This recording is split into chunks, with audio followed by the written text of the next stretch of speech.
This is a how-to on how to build your Lego attack timer. So what you need is a Lego motor and battery pack, preferably this M motor. Some gears, I will list them later on in the video. A bunch of bricks, a base plate, and your power strip. So your power strip, it can be whatever you want. Whatever you want will definitely change how you build it. Right now, mine is 6 blocks wide, roughly, and it can be however long you want, but mine is like the length of the base plate minus 2 studs. And the height, it can be the same. Mine is roughly 4, but under 5 blocks tall.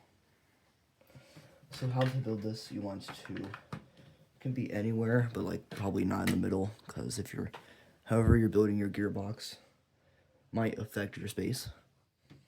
I put mine at the end, so you want to have it might fit between these bricks. I used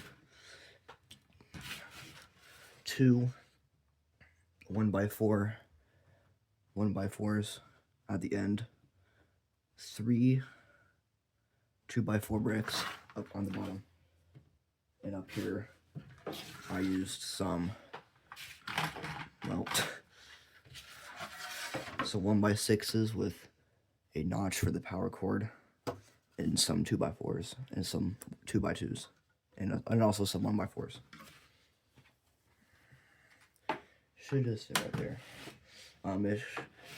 If you don't want your power bar to slide in and out, you preferably want it to be shorter than the length of your base plate. So it should fit in there like this. And then for the flasher module, let me get you down here for a minute.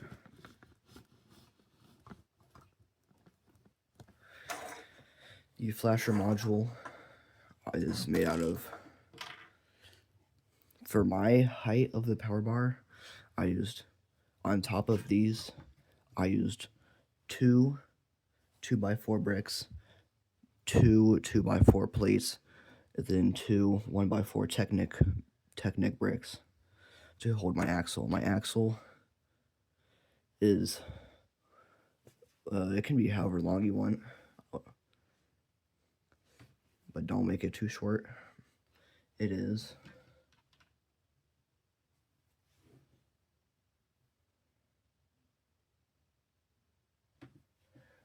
I don't know, like 10 studs long.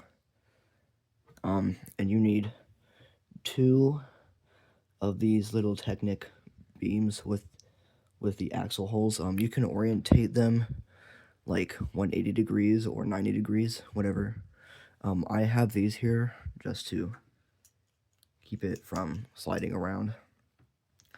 And then you want to put them over your power bar. And the other side is the same thing, just with one at the end. It's not a technic beam. I have mine kind of near the ends of the beams, and I just put it on top of the 2x2s and half on top of the 1x4. Like so. And it should contact the power bar switch.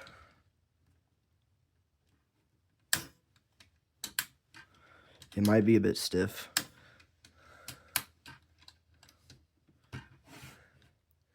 And make sure you have some axle out to connect your gearbox, which I am.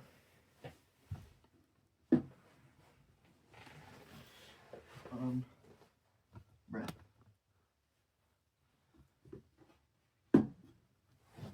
So I am just going to use an axle connector right here.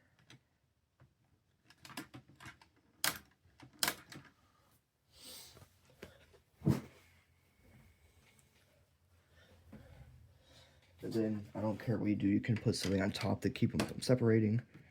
But they probably won't go into unless your switch is extremely stiff. And then you can, I just put a little thing right here to keep it in place. It's not going to move much. but you can put whatever you like.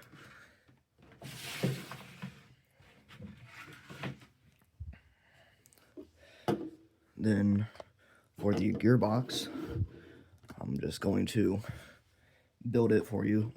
Hold on. So for your gearbox, you need a 4x6 plate. So I'm using a worm drive because they're more compact and reach slower speeds. You need slower speeds for this. You need a motor. It's just going to be too fast on its own. So to mount the motor, I'm just using its holes and using pins to connect to the brick.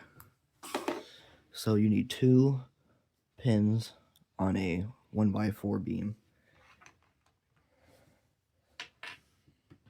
And you need one of these axles. It can be any color, but preferably this length. It is 5 studs long. I'm measuring studs because I don't have any other reference. And then you need another 1x4 beam. You also need a 1x4 plate on the bottom to prevent the worm from contacting the plate and preventing it from not moving. So I'm going to put it together like this.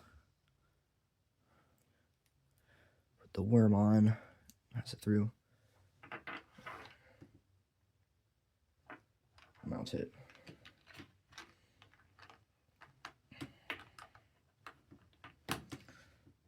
Wait.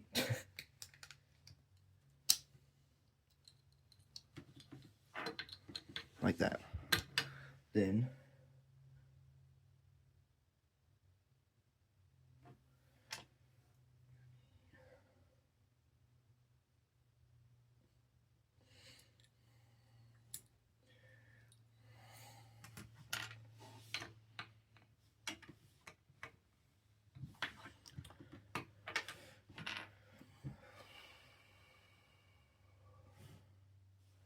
what the heck?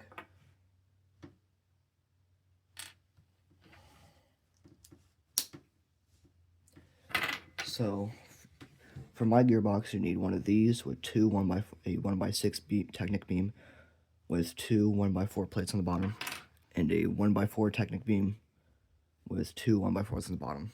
And you also need another one of the same axle and 2 half bushings. It can be whatever color. I'm just half yellow, and then a 24 tooth gear. Preferably not the friction clutch ones. So when you slide your axle through here,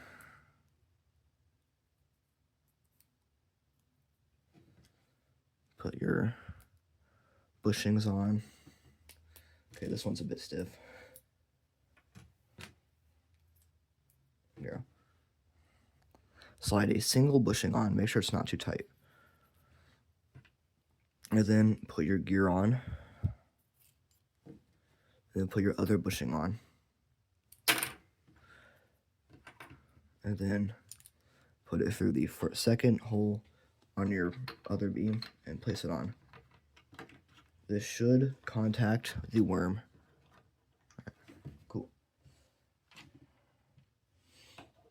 Then you need a 8-tooth gear. Place it on the output shaft.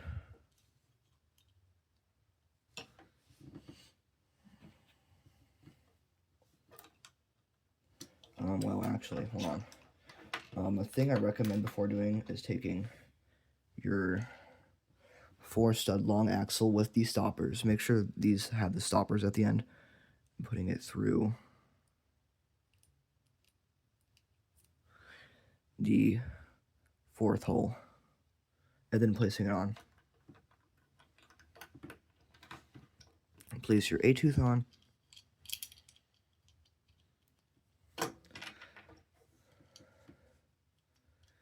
And then this one. Actually, what I'm going to do is you need a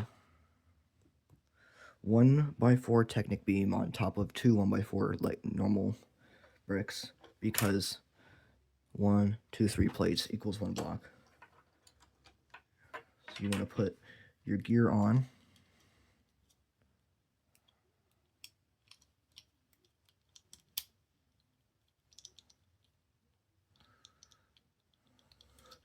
make sure it's not too tight, and then place this down. It's going to be a bit off center, but it'll be fine.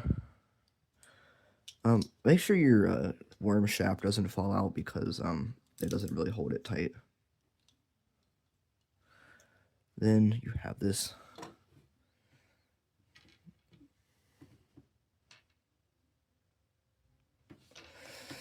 Actually, before putting this one on, I'm sorry.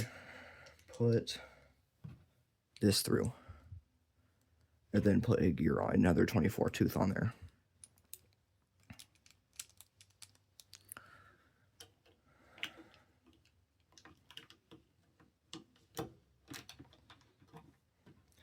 And then put your A tooth on the other end.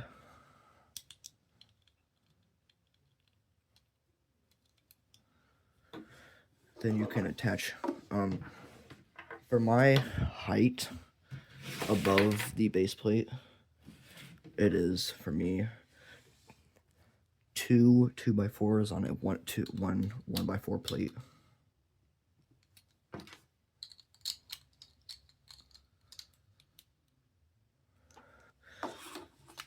Also attach your motor to make sure it works.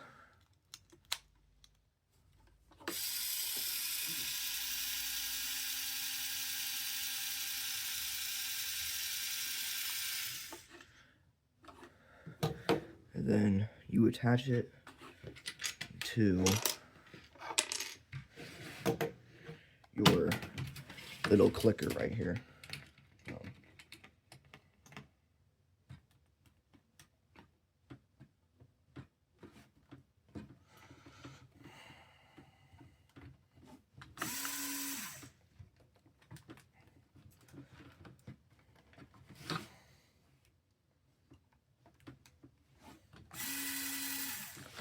And then there you go. It's basically put together.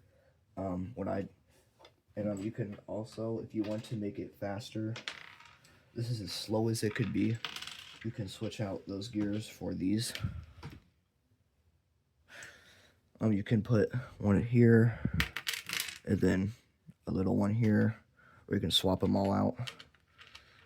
It's a little bit faster because an 8 tooth to a 24 tooth is a 3 to 1. The little one makes three rotations and the big one makes one. This is, I don't know, like some decimal. I'll put like a chart on like right now. Yeah. And then what I did is I just like put a little cover on it.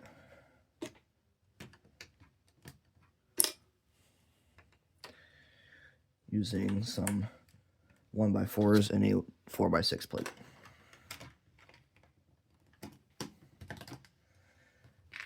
Should not touch the gears.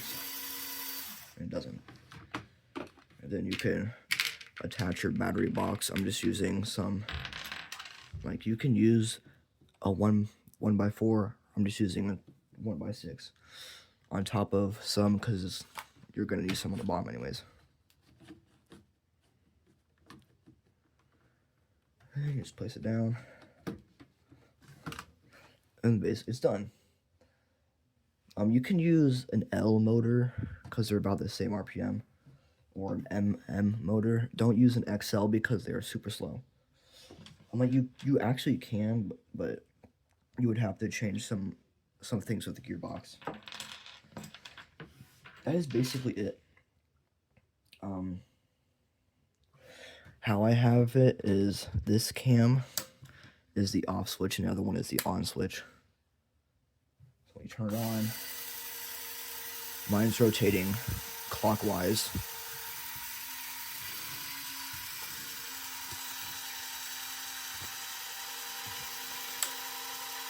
Off. And then on.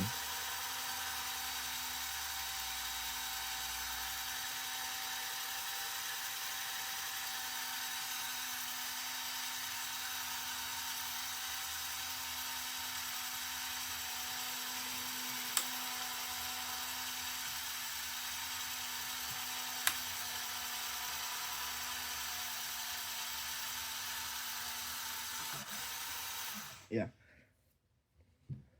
You can also have your cams like 180 degrees out of each other to have a equal on, equal off time. Also, the way of rotation with the 90-degree offset does matter. If you, when I have it rotating clockwise right now, and the way it's set, right now one is up, the other one is this way. So like, not this, it's this. This means when you rotate it clockwise on my strip, it probably depends on on what your on and off position is. If I have it spinning the other way, it would be like 16 off and 5 on, which would not be good.